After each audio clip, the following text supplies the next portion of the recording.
Hi guys, and welcome to my channel. My name is Manka Ngunjiri if you're new, and on this channel we explore Christian faith and lifestyle with you. So guys, if you haven't subscribed, please remember to subscribe, click the red button down below, and be sure to subscribe, like, and comment on this channel.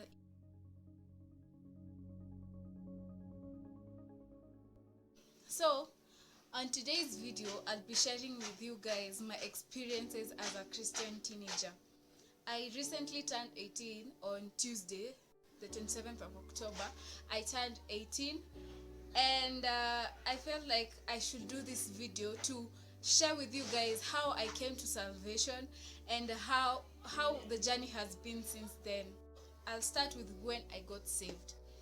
I got saved in 2015 when I was 13 years old, and I really thank God for that. You know, it's not normal for people to get saved at such a young age, but I thank God because I was saved at that time. What contributed to my salvation is that I have been raised in a Christian family and I have been brought up by Christian parents. So seeing their lifestyle and the things that they taught us when I went to church contributed. They fanned up my desire to become saved. So I became saved at 13 years old in 2015. But then I never knew what salvation really is. I did not know about having a relationship with God. I did not know all these things. I just got saved, and I just continued with the life as I was before. So guys, after getting saved in 2015, I never had the knowledge of having a relationship with God. So I just continued living life as usual. I just went to church as usual. So I joined high school. Joining high school, I went with the mentality that now I'm going to enjoy myself in high school, fun kids, going to having new friends and all this stuff. So I went with high school with that mindset. I actually had put aside my salvation. I only picked it up on Sundays when going to church or going to CU service. So I remember I entered high school, and my main intention was to make popular friends, popular friends, those friends who are known around the school, those friends who just are social, those social people out there. So that was my aim at first when going into high school. So when I entered into high school, knowing that in high school my parents are not there, my mom isn't there to inspect me, so I was so excited and hyped about entering high school. So I joined high school. I still lived the life, as in I never became serious with salvation. I never knew what salvation is. So I just prayed. Yes, I prayed daily when I go to sleep, because I was brought up in that tradition. So before I eat, before I sleep, I used to pray, and it's just a short simple prayer and I go to sleep. So I continued with life in high school, and it reached a point in Form 3, the third year of high school. I was so I don't know if I should call it depression or whether I should call it something else, but I was so low in such a way that from being a good performer in primary school and entering high school, I had not performed well since I entered high school. For the 2 years that I was in high school, I had not performed well. I had not made any friends as I wanted to, as my goal was before I entered high school. So I was very, very, very discouraged. I felt like I'm not worth it. I felt like there's nothing that, as in, I never had purpose. I did not live with purpose. I was just like, kuende vile kutaenda hivyo ndo nitaishi tu, tutaendelea tu hivyo, kufail kama kawa, hakuna kusoma nini. So when we came home for midterm holidays, or the second term of Form 3, we came home for midterm holiday. In our church there is usually an annual conference around that time. That is about mid-June. So we went. Apparently the annual conference was in a church in one of the branches of our church nearby. So we used to go each and every day as a family. But I used to remain behind so that I can go for tuitioning. As you've heard, I was a poor performer in high school, in the previous years, in subjects like math, physics. So I went to be tutored on those subjects and some other. So I went to be tutored. So I go at around Kitu 12 or 11. Then I come back home at 2. That was the trend each and every day for that week. In Kenya, midterm, goes for 1 week, sindio? So that week kulikuwa na hiyo conference. So nilikuwa naenda tuition saa 6, saa 8 narudi home. Saa 6 naenda tuition, saa 8 narudi home. And I wouldn't come back home at 2. I would now go direct to the conference where in the church.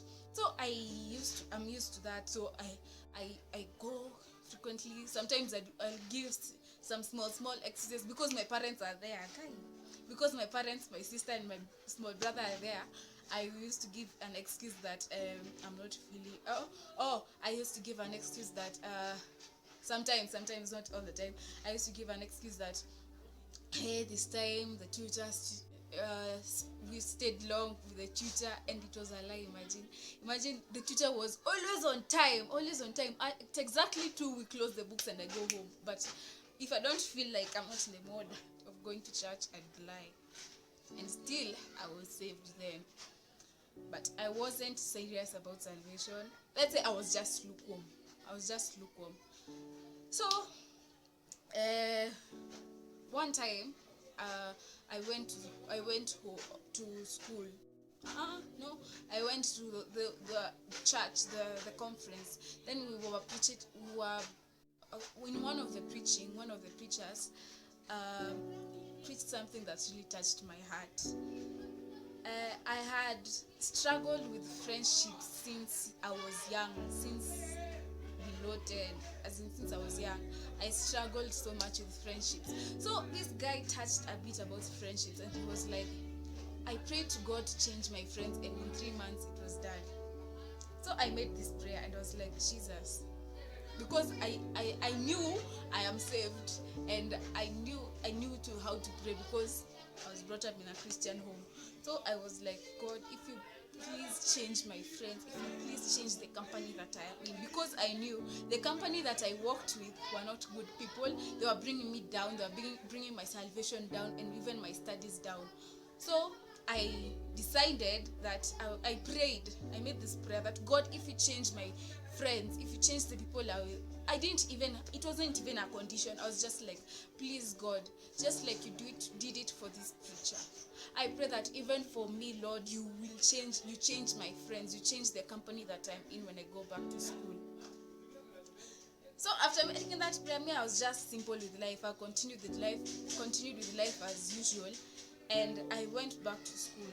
So going on back to school, I started noticing like there's certain hindrances each time I get angry to some of the friends I had, then the relationship just gets cut off like that, slowly, and I noticed and I started being distanced from my friends slowly, by those friends I had earlier on, slowly by slowly. So guys, after making that prayer, imagine God did it and he changed the friends that I had.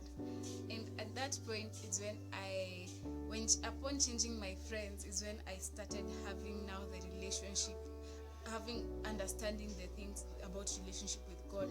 Because the friends that I had, the new friends that I had, that they were saved, and they started teaching me on these things, and that's when I decided to be serious with my relationship with God. That is when I renewed my vows with God, and I started a whole new journey. And since then, God has been with me, and I have seen him fighting for me and teaching me new things that I never expected before. That holiday when we came back home, we went to church for a youth conference, and I was filled with the Holy Spirit.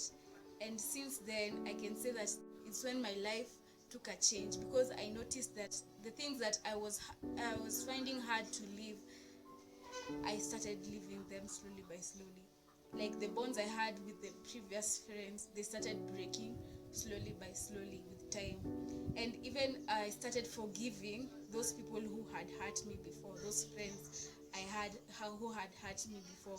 I started forgiving them, and even I had so much I have been bound with secular music too much. I really loved secular music, but when I was filled with the Holy Spirit is when I started disliking secular music, as in I did not desire to listen to secular music anymore.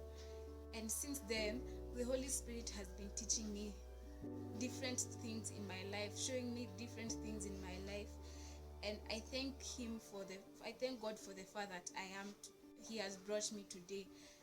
Like today, I can stand before you guys, and testify of what God has done in my life and my journey. That surely is the grace of God, and I thank Him for all that He has done for me. So thank you guys for watching this video. If we've gotten here, I ask you to like the video, and don't forget to subscribe for more content such as this, and God bless you. Thank you so much for watching, and I have a new blog post I posted on the 27th. I'll link it in the description box. Go ahead and read the blog post. It's about modesty, and subscribe to my blog too if you're about that life. And yeah, I'll see you in my next video. Bye.